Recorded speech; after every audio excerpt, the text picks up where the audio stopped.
Hello take lovers, take কলম্বাসে আপনাদেরকে স্বাগত। আমি আরিফুর রহমান রিয়াদ নিয়ে এলাম আরেকটি টেক আড্ডা। আজকের টেক আড্ডায় আলোচনা করব Ryzen 5000 সিরিজের ডেস্কটপ প্রসেসরগুলো নিয়ে। তাছাড়াও আলোচনা করব বাংলাদেশে লঞ্চ হয়ে যাওয়া Realme 7 সিরিজের ফোনগুলো নিয়ে।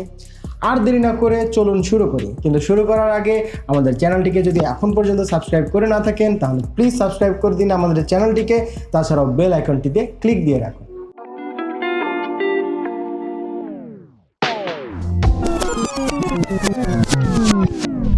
Realme বাংলাদেশে লঞ্চ করলো তাদের Realme 7 সিরিজের নতুন দুইটি ফোন, Realme 7i এবং Realme 7 Pro।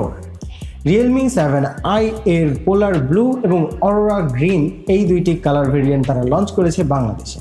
এই ডিভাইসটির ডিসপ্লে হিসেবে থাকছে 6.5 ইঞ্চের একটি IPS LCD ডিসপ্লে, যার resolution 720p, refresh rate 90 hertz. এই ফোনটিতে থাকছে 11 ন্যানোমিটারের তৈরি স্ন্যাপড্রাগন 662 প্রসেসর। এই প্রসেসরটি একটি অক্টা-কোর প্রসেসর, যার ম্যাক্স ক্লক স্পিড 2.0 GHz। এই ফোনটির পেছনে থাকছে 4টি ক্যামেরা। এই 4টি ক্যামেরার প্রাইমারিটি 64 মেগাপিক্সেলের, সাথে থাকছে 8 মেগাপিক্সেলের একটি আলট্রা ওয়াইড সেন্সর, আরও থাকছে 2 মেগাপিক্সেলের একটি ম্যাক্রো সেন্সর এবং সাথে থাকছে 2 মেগাপিক্সেলের একটি black and white portrait lens. এই ফোনটিতে ব্যাটারি হিসেবে থাকছে 5000 mAh এর ব্যাটারি আর বক্সে থাকছে 18 ওয়াটের চার্জার। এই ফোনটির দাম ধরা হয়েছে 18,990 টাকা। এতক্ষণ তো শুনলেন স্পেক্স, এবার আমার মতামতটা একটু শুনেন। 18,990 টাকার এই ফোনে আছে 8GB র্যাম এবং 128GB রম। আমার প্রশ্ন রিয়েলমির কাছে, এই প্রাইসে আপনারা 128GB দিতে পারছেন, কিন্তু আপনারা কি চাইলেই ডিসপ্লেটাকে HD প্লাসের বদলে ফুল HD প্লাস দিতে পারছেন না? এই 128GB ভেরিয়েন্টের কার প্রয়োজন? এখানে যদি একটি 128GB ভেরিয়েন্ট দিত তাহলে আমার কাছে মনে হয় যে এটা একটা বেস্ট বাই হতো।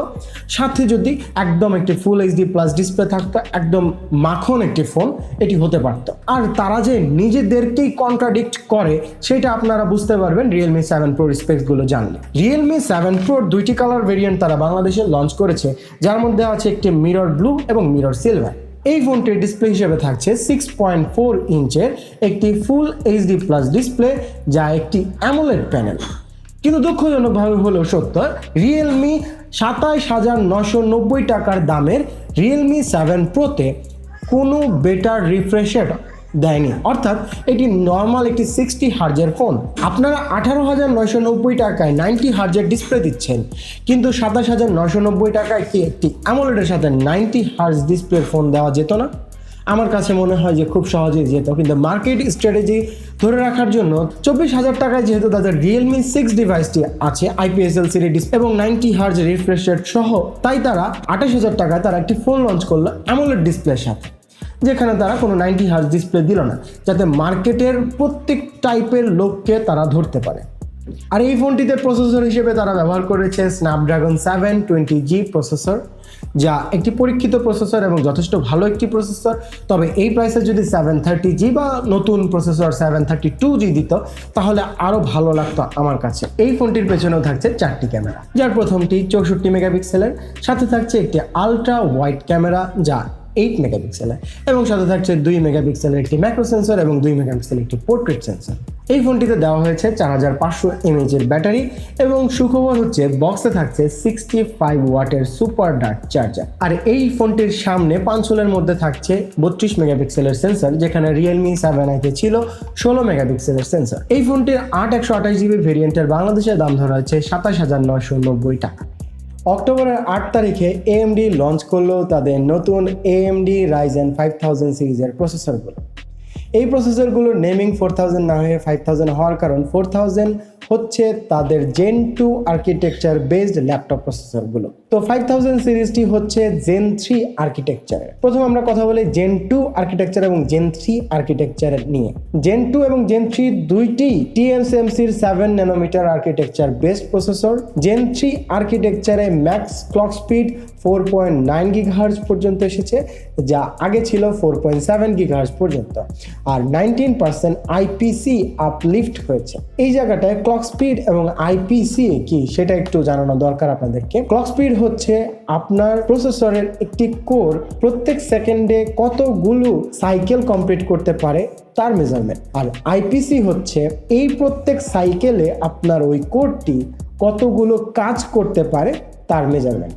প্রত্যেকটি কোম্পানি কতগুলো কাজ করতে পারে তা না বলে বরঞ্চ তাদের প্রিভিয়াস জেনারেশন থেকে কত বেটার কাজ করতে পারে সেটা বলে। তাই বলেছি 19% আইপিসি আপলিফট হয়েছে, অর্থাৎ জেন 2 তুলনায় জেন 3 প্রত্যেকটি সাইকেলে 19% বেশি কাজ করতে সক্ষম। তাছাড়াও জেন 2তে এএমডি ইন্ট্রোডিউস করেছিল তাদের 4 কোর কমপ্লেক্সে, এবার জেন 3তে তারা ইন্ট্রোডিউস করলো 8 কোর কমপ্লেক্সে। 4 কোর কমপ্লেক্স মানে কি? 4 কোর কমপ্লেক্স মানে হচ্ছে যেখানে 4টি কোর ডিরেক্টলি ইন্টারকানেক্টেড থাকে একসাথে এবং তারা একটি amount of cache memory share করতে পারে, যেটা জেনারেলি ছিল 16 এমবি। তো 8 কোর হওয়াতে সেই ভ্যালুটা বেড়ে হয়ে গেছে 32 এমবি, অর্থাৎ 8টি কোর একসাথে 32 এমবির ক্যাশ মেমোরি শেয়ার করতে পারে এবং 8টি কোরই ইন্টারকানেক্টেড আছে পরস্পরের মধ্যে। তাতে করে লেটেন্সিটা অনেকটা কমে যায় এবং কোনো নির্দিষ্ট মুহূর্তে একটি কোরের যদি 32 এমবি ক্যাশ মেমোরি প্রয়োজন হয় তবে সে ওই 32 এমবি ক্যাশ মেমোরিটি ব্যবহার করতে পারে, যাতে করে বেটার সিঙ্গেল কোর পারফরমেন্স পাওয়া সম্ভব। এবার আসা যাক জেন 3 এর প্রসেসরগুলো নিয়ে আলোচনা। জেন 3তে তারা এখন পর্যন্ত 4টি প্রসেসর লঞ্চ করেছে, যার মধ্যে থাকছে Ryzen 5 5600X, Ryzen 7 5800X, Ryzen 9 5900X এবং এই বাঞ্চ অফ প্রসেসরের মধ্যে সবচেয়ে পাওয়ারফুল Ryzen 9 5950X। এই Ryzen 9 5950X এর ম্যাক্সিমাম ক্লক স্পিড 4.9 GHz। এই প্রসেসরটিতে থাকছে 16টি কোর এবং 32টি থ্রেড। এই প্রসেসরটি টিডিপি 105 ওয়াট। আপনারা জানেন এএমডি বছর দুয়েক যাবত ইন্টেলের থেকে প্রোডাক্টিভিটিতে অনেকটাই এগিয়ে, কিন্তু প্রিমিয়ার প্রোর পারফরমেন্সের ক্ষেত্রে এএমডি ইন্টেলের তুলনায় কিছুটা পিছিয়েছি। এই 5950X প্রসেসরটি ইন্টেলের বর্তমান সবচেয়ে পাওয়ারফুল প্রসেসর i9 10900K থেকে প্রিমিয়ার প্রোতে 13% বেটার পারফরমেন্স করে আর রেন্ডারিংয়ে 59% বেটার পারফর্ম করে। Ryzen 9 5950X এর দাম ধরা হয়েছে $749। এবার আসা যাক Ryzen 9 5900X এ। Ryzen 9 5900X এ আছে 12টি কোর এবং 24টি থ্রেড। এটির বেস ক্লক স্পিড 3.7 GHz এবং বুস্ট ক্লক স্পিড 4.8 GHz। এই প্রসেসরেরও টিডিপি 105 ওয়াট। আর এই প্রসেসরটিতে থাকছে 70 MB L2 plus L3 cache. Ryzen 9 5900X single core পারফরমেন্সের জন্য রিলায়েবল সিনথেটিক বেঞ্চমার্ক সিনেবেঞ্চ 1টিতে 631 স্কোর করেছে, যা ইন্টেলের মোস্ট পাওয়ারফুল 10900K এর 544 স্কোরের তুলনায় প্রায় 18% বেশি।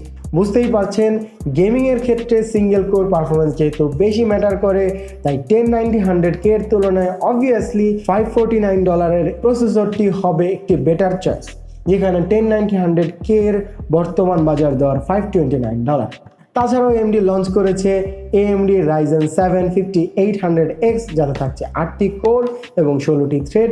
এটির বুস্ট ক্লক স্পিড 4.7 GHz এবং বেস ক্লক স্পিড 3.6 GHz।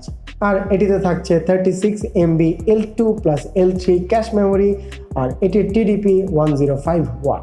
তাছাড়াও আছে Ryzen 5 3600X। এই প্রসেসরটিতে থাকছে 6টি কোর এবং 12টি থ্রেড। এটির maximum boost clock speed 4.6 GHz এবং বেস ক্লক স্পিড 3.7 GHz। এটির টিডিপি 65 ওয়াট। এই জায়গাটায় আপনাদের কিছু কথা বলার আছে। গত জেনারেশনের Ryzen 5 3600XT বা 3600X প্রত্যেকটিরই টিডিপি ছিল 95 ওয়াট। Ryzen 5 5600X অবভিয়াসলি তাদের চেয়ে বেটার পারফর্ম করবে এবং এর ম্যাক্স ক্লক স্পিডও বেশি। তবুও AMD এর বেটার ইফিশিয়েন্ট আর্কিটেকচারের কারণে এটির টিডিপি 95 ওয়াট থেকে কমে 65 ওয়াটে চলে এসেছে এবং প্রত্যেকটি প্রসেসরের ক্ষেত্রে তাকালেই আপনি তা দেখতে পারবেন। ইন্টেলের i9 10900K যাতে আছে 10টি কোর এবং 20টি থ্রেড, এটির টিডিপি 125 ওয়াট, আর সেখানে 5950X এর TDP 105 watt with 16 core and 32 thread. Gen 3 এর মাধ্যমে AMD ইন্টেলের তুলনায় পারফরমেন্স পার ওয়াটের দিক থেকে 2.8 গুণ এগিয়ে গেল। আপনারা কমেন্টের মাধ্যমে জানাতে পারেন কোন প্রসেসরটি আপনাদের কাছে লাগলো সবচেয়ে সেরা। আমাদের ভিডিওটি যদি ভালো লেগে থাকে তবে অবশ্যই লাইক করবেন, আপনাদের বন্ধুদের সাথে শেয়ারও করতে পারেন, কমেন্টে জানাতে পারেন আপনাদের ভালো লাগা মন্দ লাগা। আমাদের সাথেই থাকুন, সাবস্ক্রাইব করুন আমাদের চ্যানেলটিকে এবং সবার আগে নোটিফিকেশন পেতে বেল আইকনটিতে ক্লিক করে দিন। ভালো থাকুন, সুস্থ থাকুন, দেখা হবে নতুন কোনো ভিডিওতে। টাটা।